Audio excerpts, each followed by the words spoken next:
Hello, Straight Talk audience. This is AI Gonzalo Lira, and this is Straight Talk, Cyber Cafe Edition.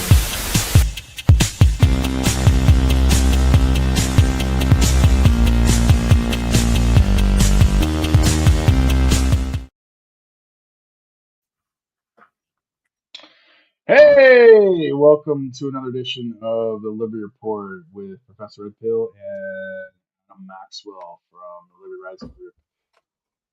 Wow, it's been we missed a week, but it's fine. We're making it up because we got some good stuff ahead of you with the everything bubble that's coming up, and yeah, today being October 22nd, let's get into it. Adam, take us away. Well, what's been the theme of this year? Collapse 2025. And what have we been seeing? Well, more of that. Lots happen, and yet everything stays the same. We continue on this track towards decivilization, bubbles, ruin, conflict, warfare, reduced living standards, reduced happiness, increased overcrowding, increased crime. Lots of terrible stuff. Yeah, I mean the situation is like the everything bubble is literally everything. So I broke it down originally in the Telegram group, links in the description. Basically, we're seeing a trifecta of economic poo-poo. And the first economic poo-poo is what we predicted as the AI bubble, the big tech crunch. I mean, we've done 3 or 4 podcasts, or at least I have, and then you've been on every one of them anyway. So I think we've done. This is the third Liberty report where we're talking about big tech, AI bubble crash, and we were predicting this 2 years now, year and a half at least. We called the first tech like the big meltdown where they did the massive layoffs of tech people and administrative people, the big tech firms. And then there was the venture capitalist bank. I can't remember the name of it. The meltdown there. We called that. We called all that. Gave timeline and everything. Um, we called dollar decline 2025. There would be a correction in crypto, but we saw Trump's tariffs in the beginning of called it in March. Said yeah, it would happen right about that time. We called it again, and I said there's a correction coming, like the week of the 50% correction in the crypto market again, um, and basically predicted $50 silver, $100,000 Bitcoin, all that, everything. Called it, said it when it would happen. Said crypto, $50 silver would happen in October. Towards the end of the year, we would see $50 silver. I was saying that we could go as high as 4,000 in gold, maybe 5,000 by the end of the year. And this is all hashtag collapse 2025. And I mean, everything we called, gave the deadline, gave it the timetables, exactly when it would happen, all this stuff based off of the quantitative that I've been doing. And like I said, I'm an associate professor at the university in Georgia, and this is what I teach. I teach business and trends and leadership. So I mean, got a lot of weight behind that. But more importantly, like I said, but the trifecta to get to the point: AI bubble, housing bubble, or the financial markets, derivatives market bubble, along with hyperinflation. So we're going to see 1970s style hyperinflation, which we're already in. We've been in that for a while now. That started in COVID due to QE to infinity. We predicted a big tech crunch and bubble, which is we're ongoing. It's continually going in the financial markets, up to a 70% correction in the stock market, stemmed from what's called the dot-com bubble from the 90s. But this isn't going to be a dot-com bubble. This is going to be an actual AI bubble, which is similar. And the reason why is because there's an overvaluation. What is it? Speculation, or there's a term for it in investments. There's over speculation, it's frenzy, Yeah, it's boom bust, but what yeah, you have is malinvestment because of correct. the inflation, because of the The hype. counterfeit money Well, system. Well, the hype as there well. are Yeah. throughout financial markets as they progress, it's deterministic almost how financial markets move. You have speculation, you have it peaks up to a maximum, then it falls down. And when you zoom in, and this could be months, but when you zoom in, that's what it looks like. If you zoom back out, it kind of, it hopefully goes in a pretty straight line, but you zoom in, you zoom out, it's going to look like that.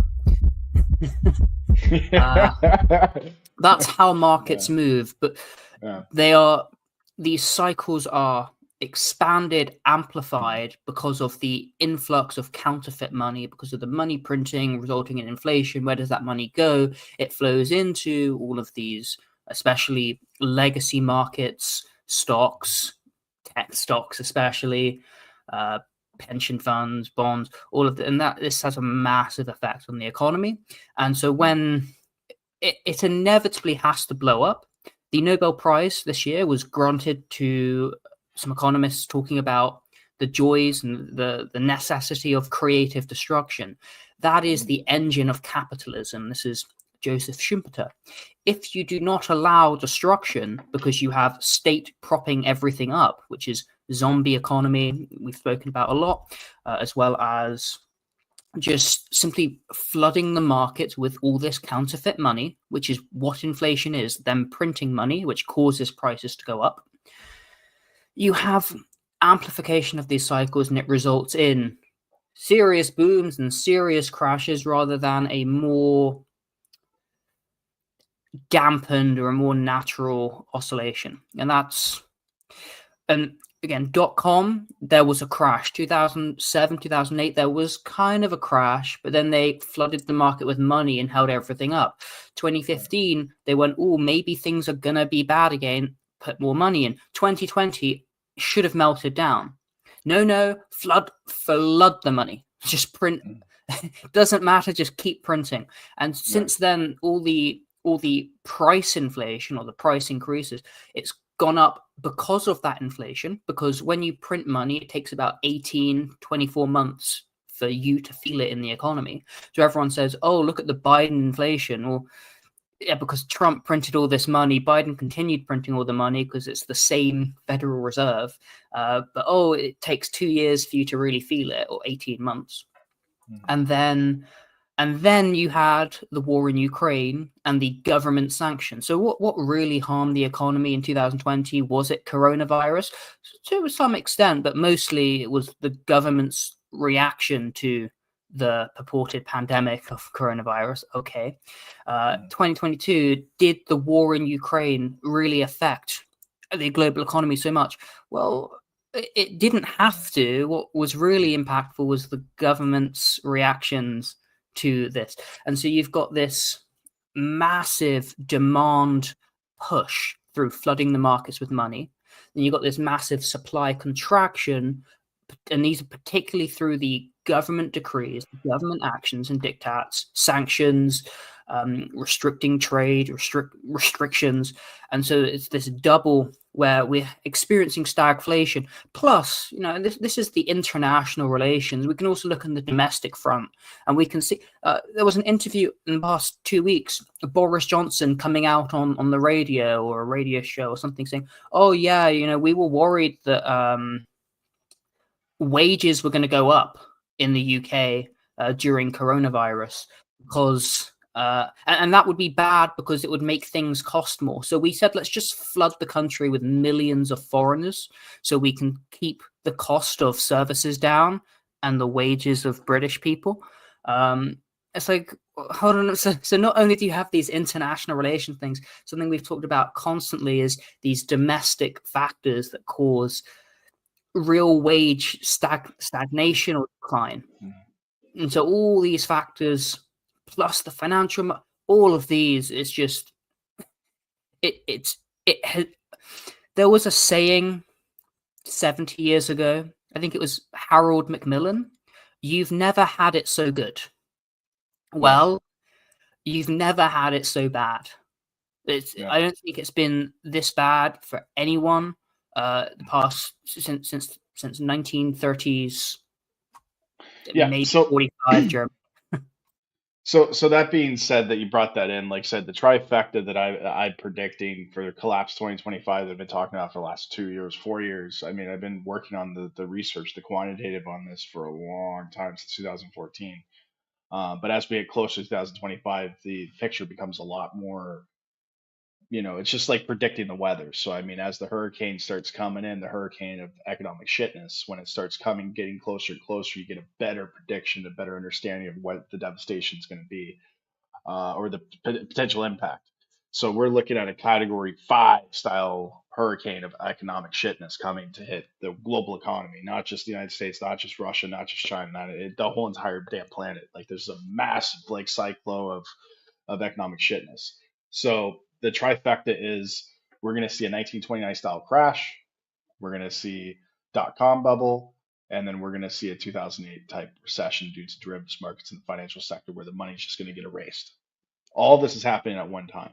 And we can see this reflected in the gold and silver prices, the Bitcoin going to infinity and beyond.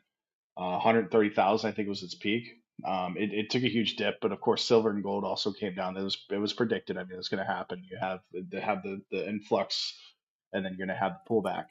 But there is another reason why the gold and silver prices shot up, and something's going on in China right now. I don't know if you're aware of that.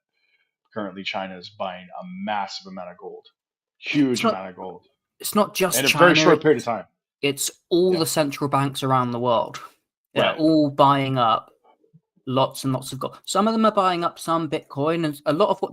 Listen, they announce the gold that they're buying, but they only announce however much they announce, right? We're pretty sure they buy more behind the scenes. They have undeclared reserves. Well, I mean, yeah, there's that, but China is actually publicly acknowledging how much gold they're buying, and it's a massive amount, and it's in a short period of time. I mean, this happened since the tariffs. So Trump's China tariffs came has in. they also have undeclared results, but they are we don't know how much is undeclared, but they're saying we are buying this much, and it's a lot of gold.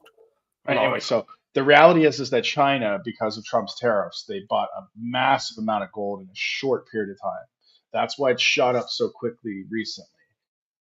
They bought a huge amount that was publicly disclosed to let the United States and let the world know that the dollar is tanking, and that's what the theory is.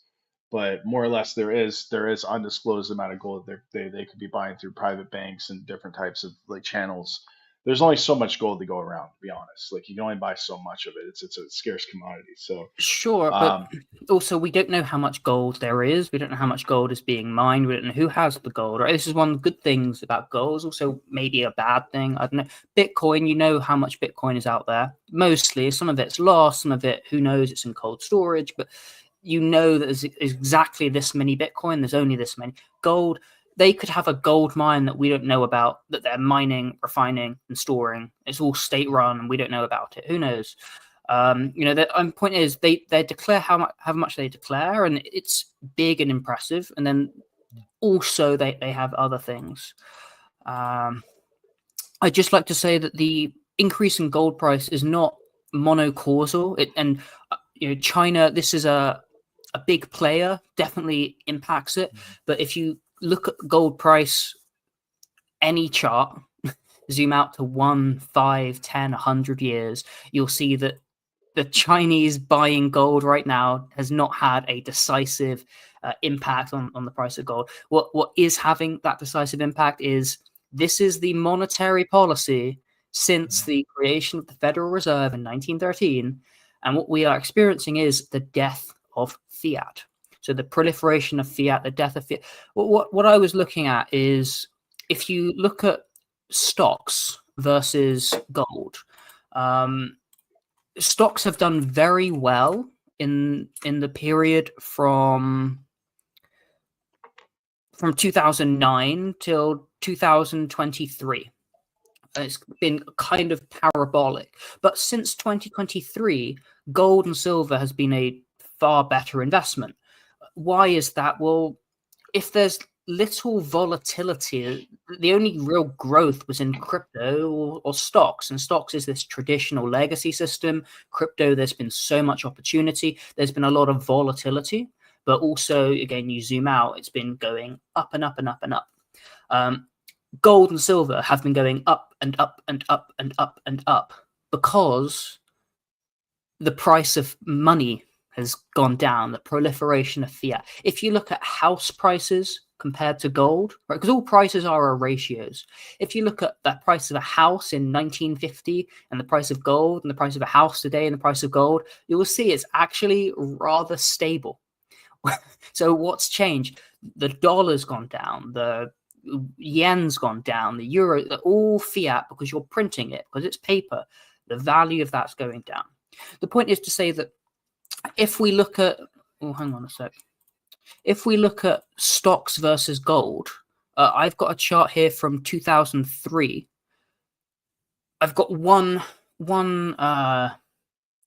trust manager that's done very well. I mean, 1,500% since 2003. Gold's done 1,200% since 2003. And they've, again, outperformed. This past 20 years has been a really good market for stocks, but now we're experiencing volatility and risk and uncertainty and crash, and it's not a great time to be in stocks. I haven't done the financial markets yet. I don't know the best thing to be in right now, but I do know that a couple months ago I put what little money I have into gold, and I've gone up 20-25%. Very pleased with that. And it appears that gold and silver, they're going parabolic. There's no sign of it slowing down. There's no sign of reversal. Gold, silver, metals, and probably commodities and cryptocurrency, these are hard assets as opposed to fiat and stock, which are not. This is really what we're seeing in the financial markets, this fiat proliferation, the death of fiat as the predominant and normal system, and smart money, institutional money, central banks especially, moving away from these system instruments and back to what really holds value: gold, silver, and Bitcoin now, Ethereum, other things, but gold, silver, Bitcoin. I mean, more or less, like, the question I have is, like, the thing is with commodities is, during the 29 crash, like, the commodities did take a hit temporarily. And, it is what it is. And there was I guess Hoover passed the legislation to have QE, i.e., for farmers to grow more crops. He would compensate them for any losses they took as a result of the commodities market. And the result of that was commodities plummeted as a result. Certain commodities, gold and silver not so much. But the reality is that there's a theory. I followed another influencer who talked about this, that we're going to see commoditization of nations, and this goes back to Adam Smith's Wealth of Nations with global trade. So that's the pure capitalism. Basically, Russia has a lot of oil. United States has a lot of tech, i.e. Bitcoin, different stuff, and the commoditization of nation states is going to be their power, their influence, or their economic GDP will be based on the amount of commodities that are like rare earth minerals, gold, copper, all the stuff that's used for technology, as well as intellectual property, human capital. And this will be commoditized or whatever. They'll use this as a form of transaction. I think that's where it's going to go. Yeah. We saw this year with Mhm. Trump and the mineral rights of Ukraine and Russia, and they said, let's do Steve Witkoff and the Russian one. I forget his name, but he's in charge of the Russian Development Investment Fund. And they said, look, we've got lots of rare earth minerals. USA, we can do a deal, right? You give us the land that now belongs to Russia, and you can come in and we'll commoditize some of our resources, and we can develop it together and we can sell it. We also saw with Palantir and Gates and Trump and Ellison and all that lot is we, the USA, we've got all this natural wealth. Why don't we commoditize it? Why don't we digitize it, put it on a blockchain or something? Then we can, base our tax. The USA isn't broke. Yeah, we're $38 trillion in debt. But actually, if you look at our resources, we've got more than 38 trillion. So we're not Correct. actually broke. That's where I'm saying that's where it's going. I think it's definitely the dollar fiat's going to crash, and they're going to bring in a new market currency, and that's going to be the commoditization. That's where I think it's going. The quantitative and the qualitative is showing that, and I think that the governments are preparing for that. And that's what the whole gold buying situation is, so that they can get kind of a stable way of trading these commodities, and they're going to have to use some type of new form of currency because like fiat's done. Fiat's done. We know it's done. I predicted it would collapse in 2025. That's what hashtag collapse 2025 is, guys. Push that hashtag 2025. We got a lot of videos, a lot of stuff, a lot of people that we follow that we posted with hashtag 2025. So push the hell out of that. I mean, beat the devil out of it, like Bob Ross talks about, man. Beat the devil out of it. Hashtag 2025. Twitter, YouTube, TikTok, everything. Hashtag 2025, collapse 2025, because like this is basically what is going on right now. We are in collapse 2025 as it predicted would happen in October of 2025. We've seen this with the gold and silver prices going to infinity and beyond, and there's no way to pull it back. There's just no way because the cat is out of the bag. We know the fiat's done. It's pretty obvious. And I said that we would know when fiat's done with the prediction. I said we would know when the actual collapse is going to begin is when gold and when silver hits $50 an ounce and there's no pullback. And when gold hits $4,000 an ounce, that's when we know that the fiat's done. That's when the dollar is going to decline. That's when all fiat currency is going to decline because, i.e., China is the United States' largest trading partner. The United States and China is the largest trading partner together. These countries are dependent on each other through this global system of fiat. And, I don't think China is per se wanting to crash the dollar. I think it's just like they're trying to protect themselves from complete economic Armageddon. And it's not so much the tariffs are basically a result of Trump, like, hey, we need to try to save the dollar. Last ditch effort. It didn't work. It didn't, the Weimar Republic, Germany tried it. They had some repercussions as a result of it, and they eventually went to commoditization. That's what they did. That's how they got out of the hyperinflation, was the commoditization, rebuilding of the military, and then they started invading people for their gold. That's what Germany did. But we're not in that World War II scenario anymore. Now it's like, okay, we're going to use our commodities. We're going to use whatever fiat we can. We're going to try to accumulate as much gold, not through military conquest, but through economic markets. And that's what we're seeing now. We're seeing a replay of 1929, 1930, World War II, but it's done through, like I said, through trade, tariffs, embargoes. And technically, we could see this with Ukraine-Russian war because that's basically World War III in a sense. And Gerald Celente said we're in World War III. So technically we are seeing similarities, but it's at a smaller scale than it was before, in that regard. That's what I see as the analysis. I don't know if you agree. I do. Just to highlight on some of the things you said, this is a new system that is coming. Fiat is dying, collapse 2025, which is an ongoing process. We're going through it. It's dying, it's collapsing. You say it's dead, I say it's dead, but it's dying. There's a new system coming. The system planners, those that typically work not within the system, but on the system, at the edge of the system, are preparing for the new system coming in, where their dollar is worthless. It's gone down like 97% since 1913. 98 now. It's not it'll be at 99 by the end of the year. It'd be basically 1% of what it was worth before it was on gold standard, before 29 crash. Yeah. So 1913, 1929, the crash, they went off the gold standard in the 70s.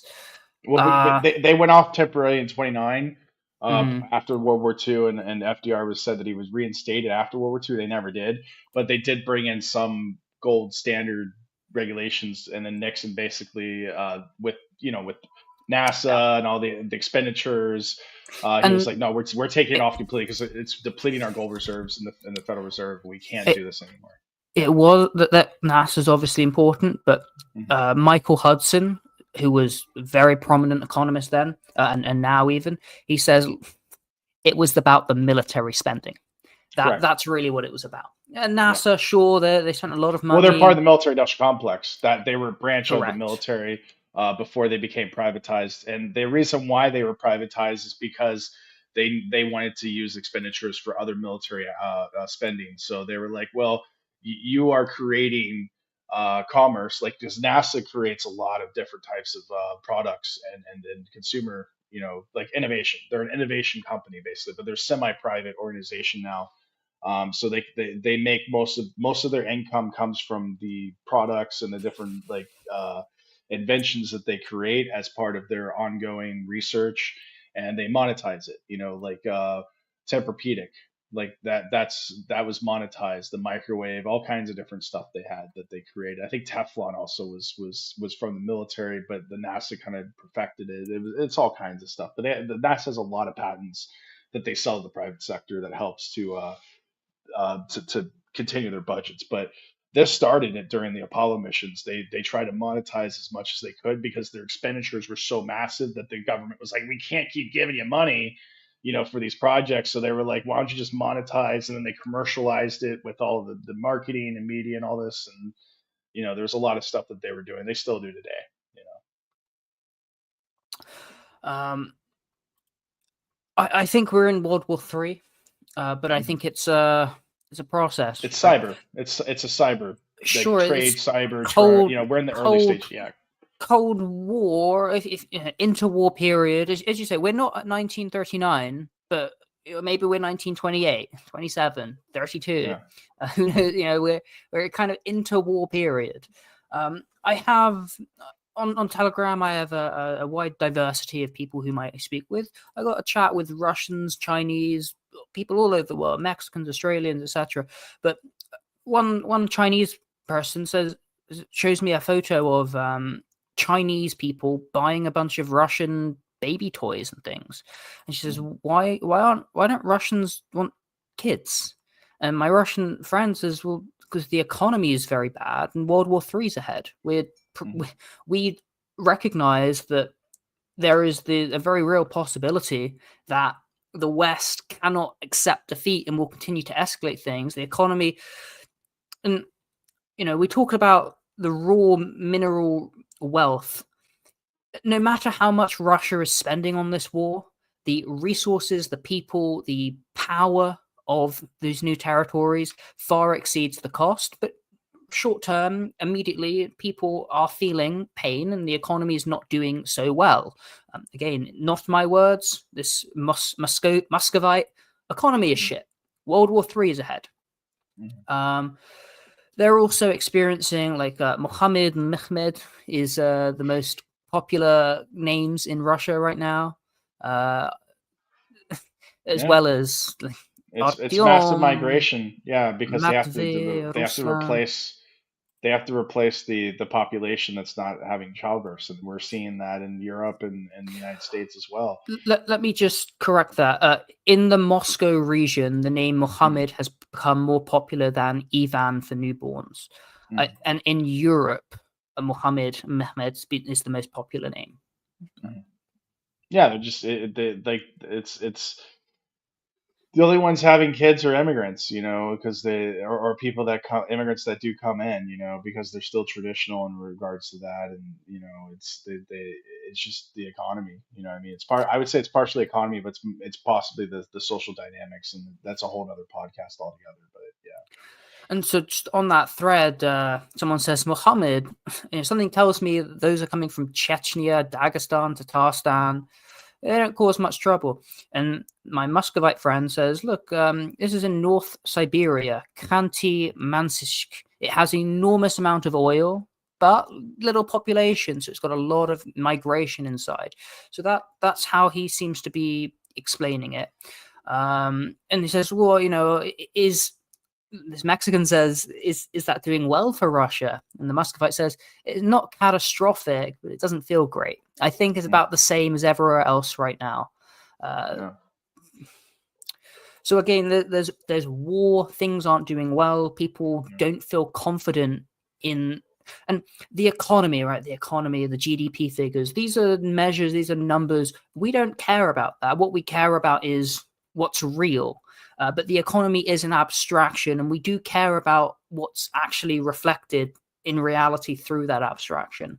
Yeah. So when we talk about the economy, we don't care that GDP has gone up 2% and we've imported 20% new people from Southeast Asia, or anywhere else, really. Latin The same America. thing.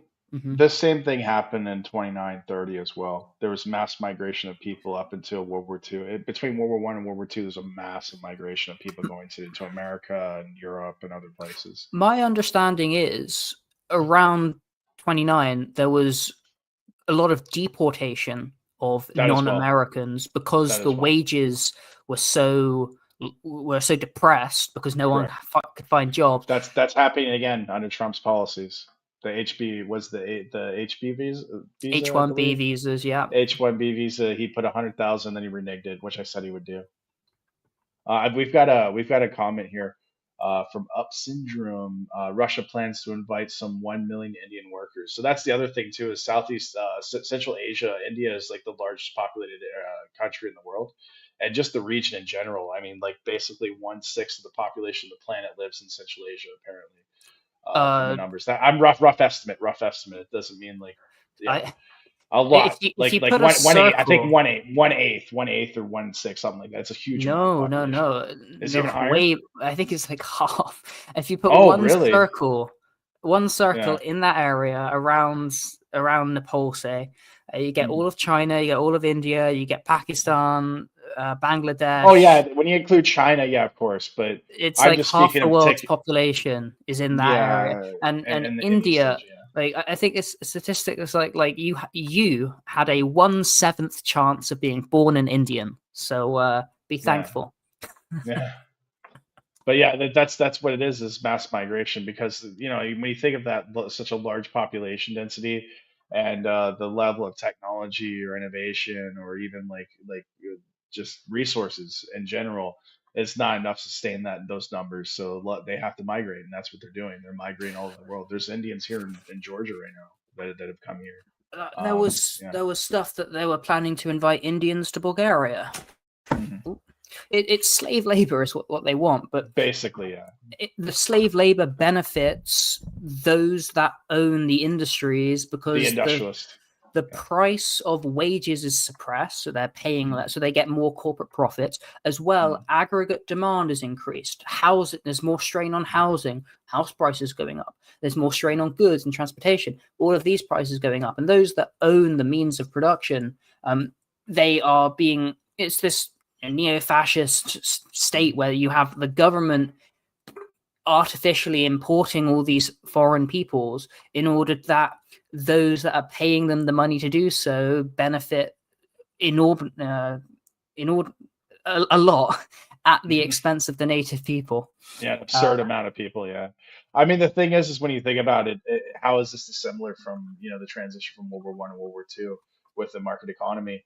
You were seeing, like I said, massive migration, economic migrants, like Ireland and England going to the United States, and it was so bad in Ireland. Like they would go to the United States, there was not enough, the wages weren't high enough, the living conditions in the East Coast were suppressed, like you were saying, and they had to migrate back to Ireland because they couldn't afford to live in America. And then they can't try to come back again when they said, oh, it's a little bit better economically, and there was just this hustle between moving back and forth. Italians, like with Australia and the United States as well. There's massive migration from World War One to World War Two, and this is when after World War One's when they implemented the passport controls. That's when they started first issuing passports because of this mass migration. So we're seeing a lot of similarities. We're seeing a lot of similarities. Passports did exist before, but they're not in mass. It wasn't. They normal. They weren't it wasn't enforced. necessary. They weren't in mass. Yeah, people did have. I've got some family passport scans from the 19th century,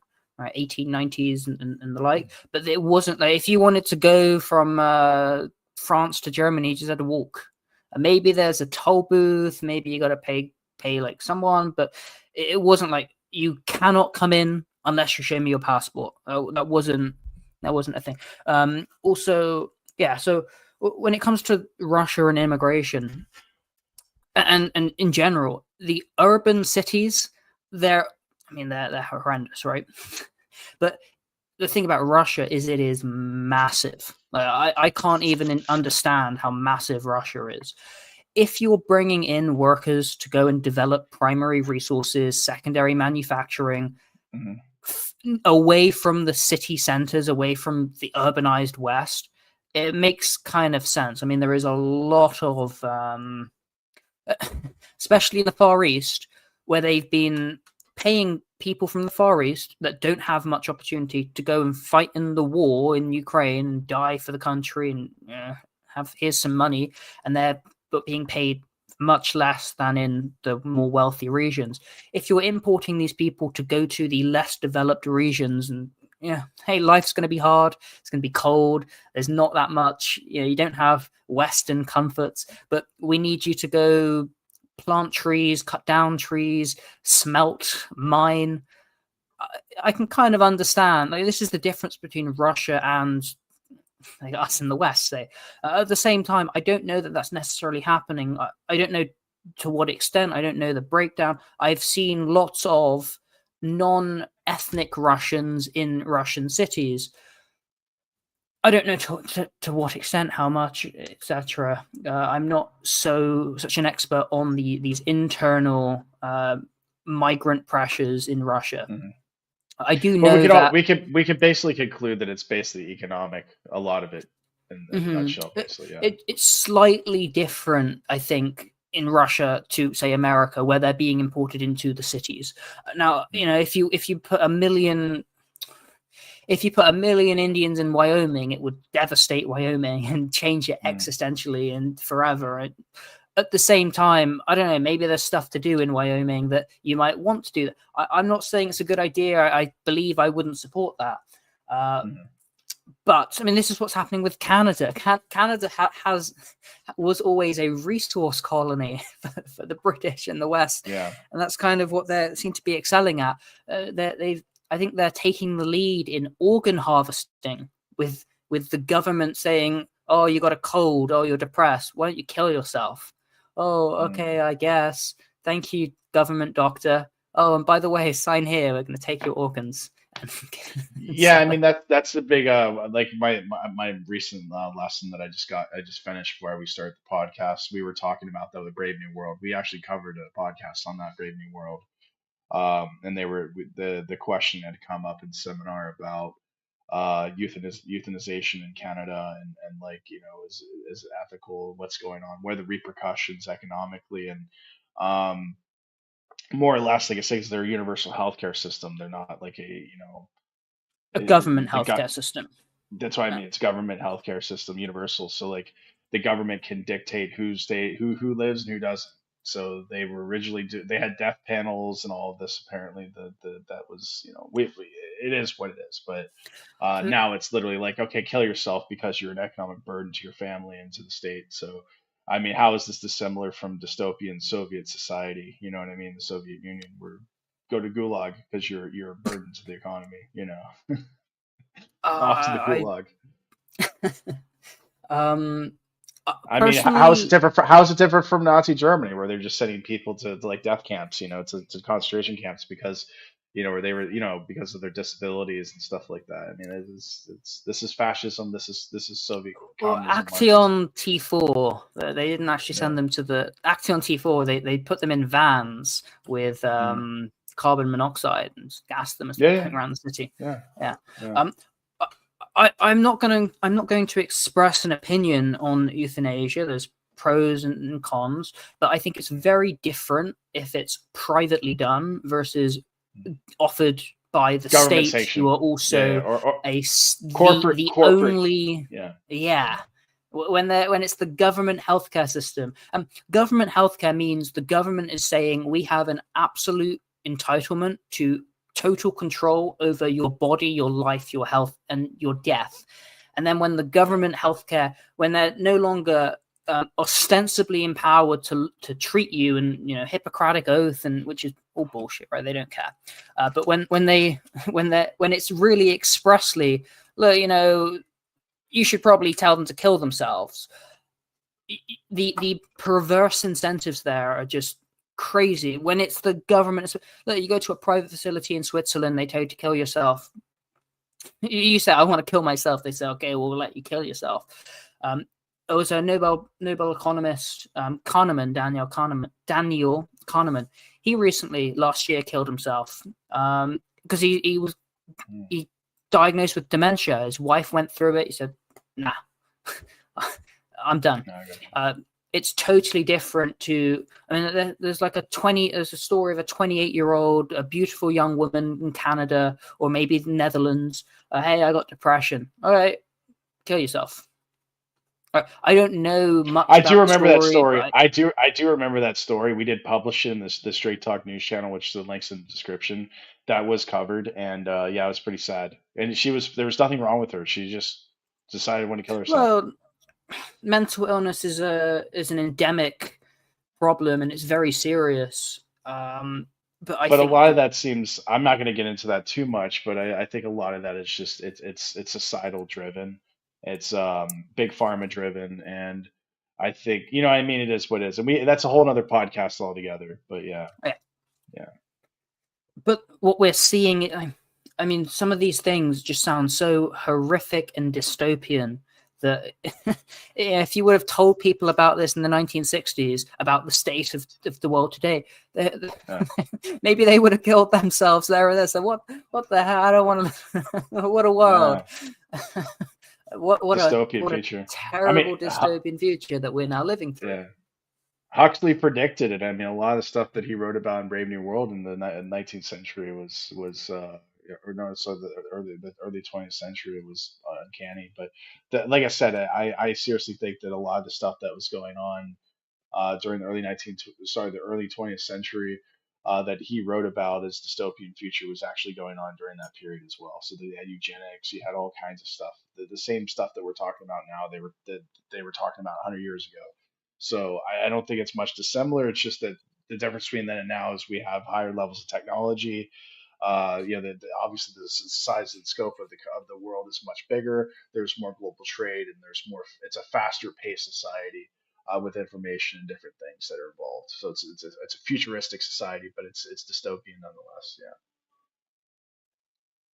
As well as technology, it's the progression, advancement of the industrial technocratic system. So this is where Ted Kaczynski's ideological writings, we condemn all the heinous criminal acts that he did, but where he talks about you cannot compromise with technology because the technology is being used by the system to a faster pace than you. And if you try and even if you attempt to use technology against the system, it's like trying to weaponize your own chains. Your methods guarantee failure because the system metabolizes all resistance into its own metabolism.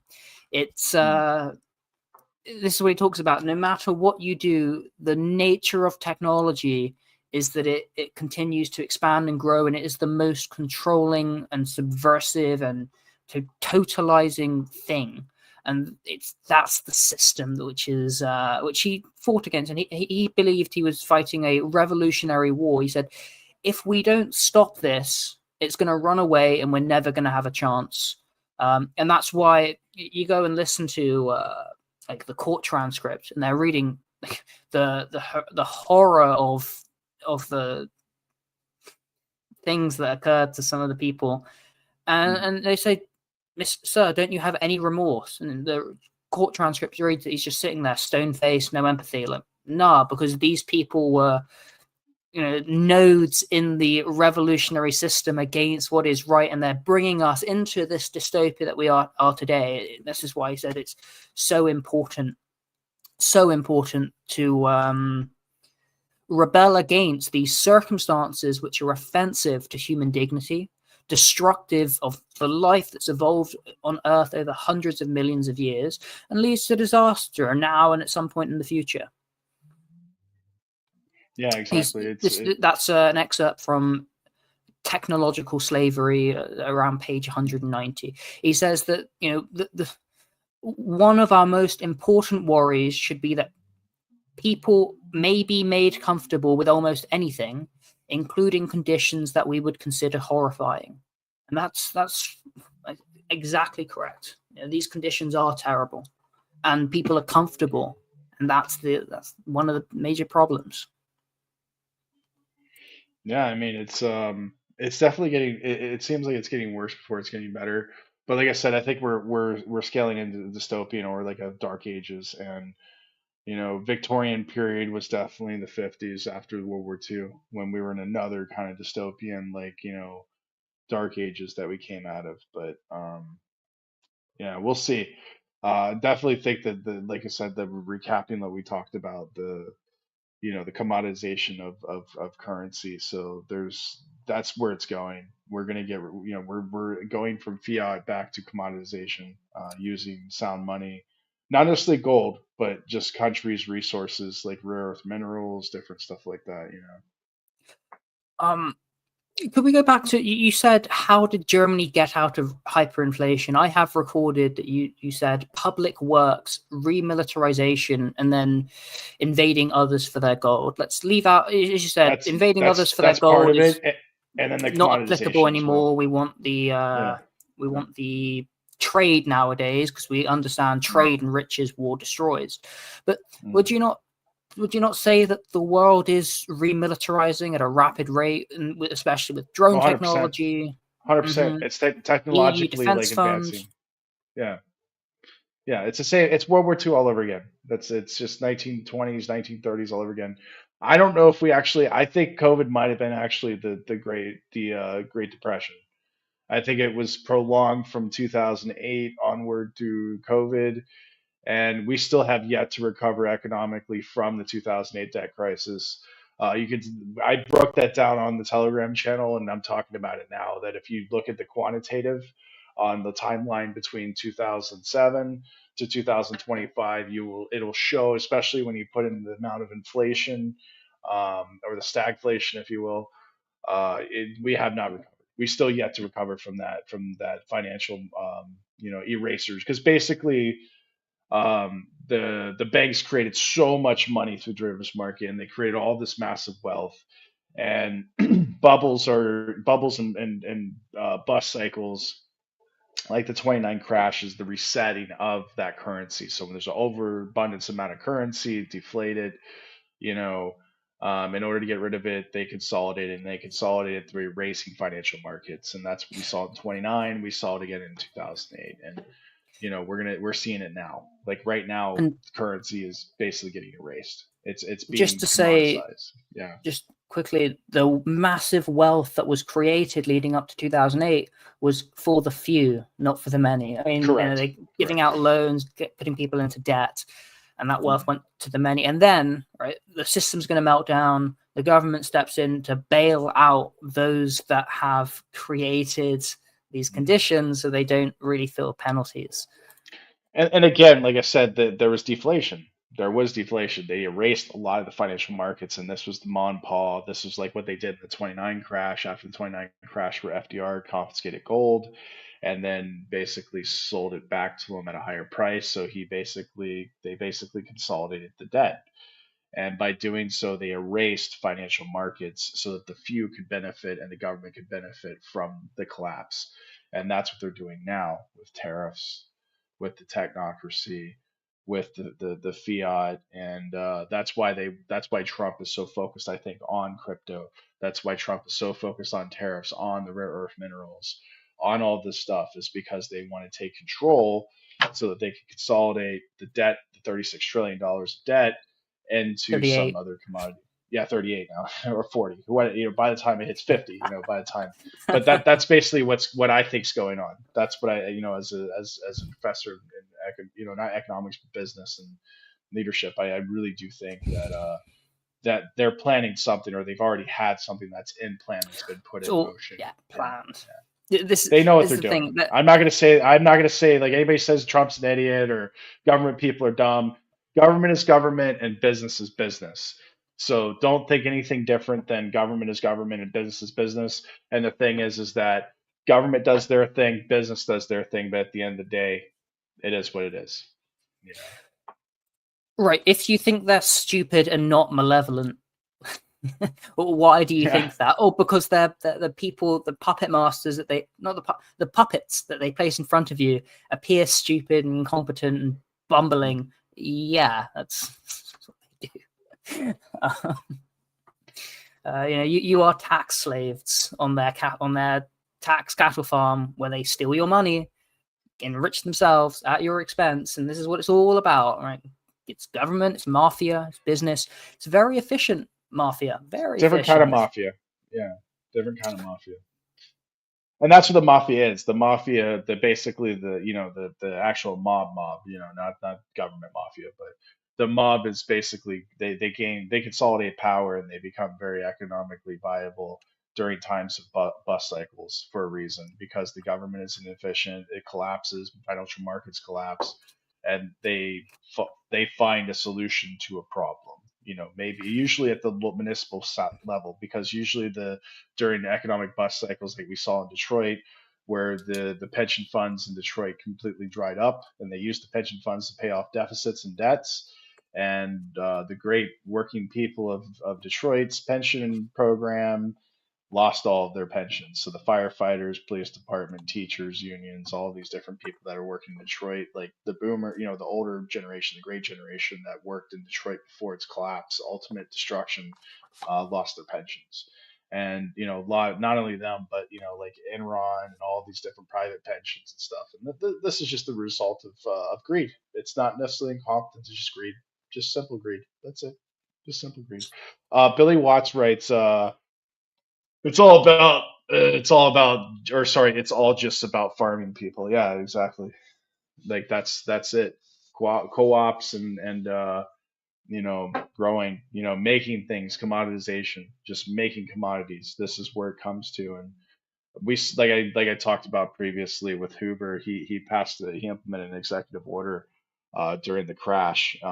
They call it, we had Hoover bills and all this economic destruction, but he was paying farmers to basically grow crops, and then caused an imbalance in the commodities market, and all these crops became worthless, and And this is the problem deflation. with central planning is they're like, Correct. okay, here's a problem, we're going to intervene, and it causes more problems and it makes the situation worse. And it's necessarily that government action is distortionate and results in worse outcomes than if you leave it alone. And in fact, it tends to be that government action, government system policy is what's resulted in the problems in the first place. Now, that's not to say there's not market failures, but before one considers I market mean, failures, one ought to recognize and consider government failures, which tend to be worse and worse and worse. it was interesting what Hoover did, because at first he did take that stance, that laissez-faire, let's just let the markets correct themselves. But when you have basically uh, fraudsters and banksters, and basically like financial mobsters, that basically destroyed the system and caused the collapse. And you just, okay, will it fix itself? Well, it's like, what are mobsters going to do when they're in competition with each other? They're going to start taking each other out. They're going to commit even more frauds and more crimes. So the fact that you didn't regulate means that you're either part of the problem or you created the problem, and then you just don't want to solve the problem. But by solving the problem is just more government involvement and QE and to infinity, and just more like, let's just fuck the market as bad as we can get it. It's not so much incompetence; it's just they don't want to go after the people that caused it. And they just want to let the greed and the fraud just continue and Because they're perpetuate. paying them. Basically, yeah. So Special as interests, we banks. as Yeah. we conclude, talking about solving the problem, short of joining the mafia, which I don't recommend, what Yeah. should the unorganized individual do, or how should they position themselves to navigate this changing system? I would say like self awareness. Like self sovereign. Just keep a little bit of gold, silver. Definitely, it doesn't hurt. I don't know about crypto or anything. That's on you. but definitely like have some basic knowledge of like to reduce your cost for services. So like know how to repair stuff, buy for longevity, like we talked about before. I wouldn't necessarily see even going out to rural areas because you can grow you like if you live in New York City, you can grow like tomatoes and stuff in your windowsill. I mean, you can make a community garden within your housing block. There's stuff like that we saw freedom gardens that were during World War II and during the Hooverville, like the Hoovervilles where they had like a community garden type thing. I mean, the main thing is just be vigilant and like be prepared as best you can. Canned goods, stuff like that. Like I would at least have a family member or network of people that might have rural, friends or family that you have in rural areas, um, just in case if you need to get some type of food or some access to something in the city if you live in the urban environment. But that's how it is here in Georgia. Like they through the 91, 93 conflict, through the when they were gaining their independence, the people that had family and friends in villages were farming communities for the co-ops. They were at least having food coming into the city so they could eat because the food was rationed. It was a lot of issues going on.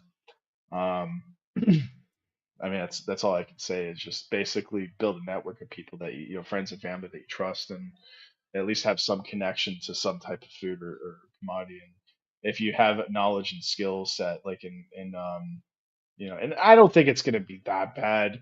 I just think it's going to be a great reset, and like there's going to be massive deflation. And you're probably going to see maybe a rise in crime, but obviously mafia taking over, that sort of thing. Basically crime mob families and like warlord type stuff in like some of these more unstable countries. But for the most part, yeah, I don't know. It's gonna take time for it to completely collapse, but we're in the collapse now, definitely, like I predicted. Yeah, Well, we are seeing a massive reduction. At least I am just a reduction in living standards. Prices going up, that's it. wages not going up or going down.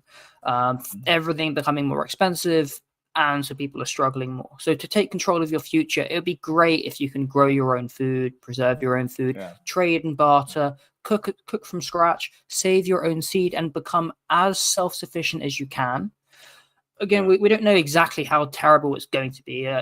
We talked about dark ages and Great Depression, and all of this I don't could think that. occur. It also could not be that bad, but certainly, if you're in debt, treat it as we're navigating the system transition. Um, you need to be on a revolutionary war footing. If you're in debt, get out of debt as quick as you can. Right, live as Yeah, frugal, Spartan as you can. Build up your savings. Save not only cash under the mattress. Don't put your money in banks unless you know that you're doing things for reasons. Unless you've got a strategy behind it. Don't put your money in banks. Better to have cash under the mattress, I think. Gold, silver, Bitcoin, maybe some stocks, but be very cautious right now.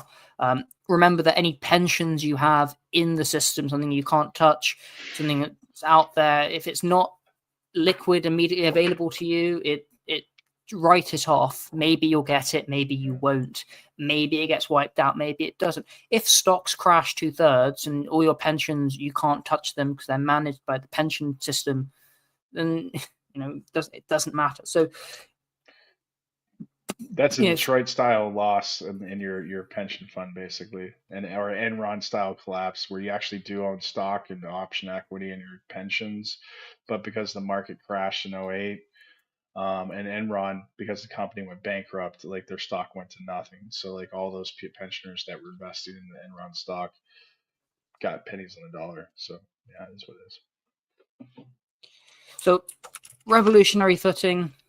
Soil is worth its weight in gold, and yeah, don't screw around. I would say Pretty it's much it. don't be wasteful, and try and build what you can personally impact, whether that's your own skills, whether that's your own personal network. The more you're dependent on the system and things that could be in the future over there, that's really where you're going to be vulnerable. Do you really like my final thoughts and conclusions on this with the data analysis? I don't know if you know this, but women make up 85% of the consumer market right now, retail market and consumer market overall. So the reality is that the people that are going to be most affected by this great reset are going to be women who want my spending, and that's why I don't think it's going to be too bad because men already know how to live within their means and they know how to survive. They have the survival instinct inside of them, obviously Sigma mindset. So I think the people that are going to be most affected because of this collapse or crash is going to be women, most likely. Right, but women are an integral part of society, and men are also. They're, Yeah, they're but when they're different, not married and they're living single and stuff like that, it's going to be right? And different. there's a That cultural yeah, problem, but yeah, also, yeah. when they are, if you do have a family, if you do have a girlfriend or a wife, kids, and things keep going bad, it's gonna be difficult. And this is They're one. just going to not be able to do their nails and like go to the salon and stuff. They're going to have to cut their own hair and do their own nails from now on. I mean, That's good. that's given. That's it's great, and you should. It's Yeah, great I for think men, but I don't know about women. My nail salon's going to be going out of business, when this crash happens, like it did in '08 and like it did during COVID. and the women that know how to do crafts, sewing, even as basic as that, Yeah, great.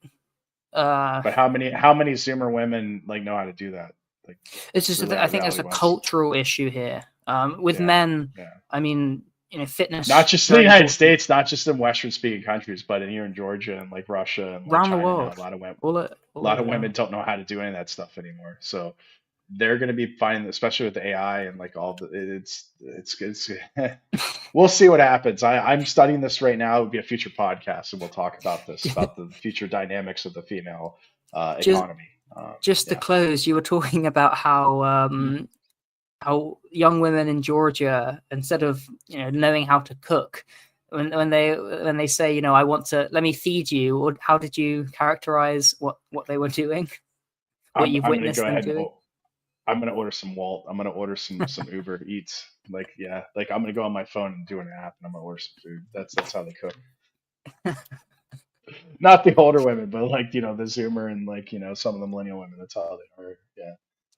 So, It is what it is, but it's no different from the like Europe and America. It's the same as well right now. mhm, So we're mhm. so consumer driven and we're so like tech driven that like this is the norm. So that might change. I don't know.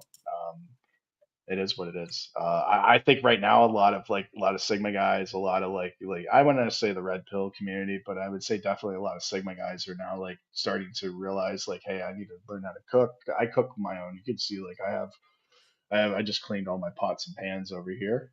As you can see, everything's lined up and cleaned for me to cook tomorrow. And I still use apps. I still order food a lot. So like I'm not don't want to be a hypocrite here, but yeah, I mean, I know how to cook. I know how to cook. I wash my own clothes. I know how to sew. I know how to do everything. I learned this through middle school, and so on. So I know how to work on cars. I know how to do basic plumbing, electrical, all this stuff. So I'm pretty self-sufficient in case if I have to rely on my skills. So not a big deal. Oh, just closing remark on nutrition. Someone that I've been reading it quite a bit is Dr. Raymond Peat. He's got a website, Hmm. raypeat.com/articles.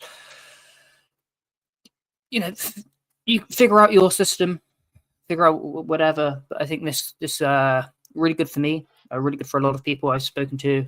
Got a little circle who all great stuff. So yeah, just figure out what works for you health wise, and focus on it. Pay attention, and yeah, be as healthy as you can, physically, mentally, financially, and with skill and discipline, right? Especially what you can do with your hands, what you have.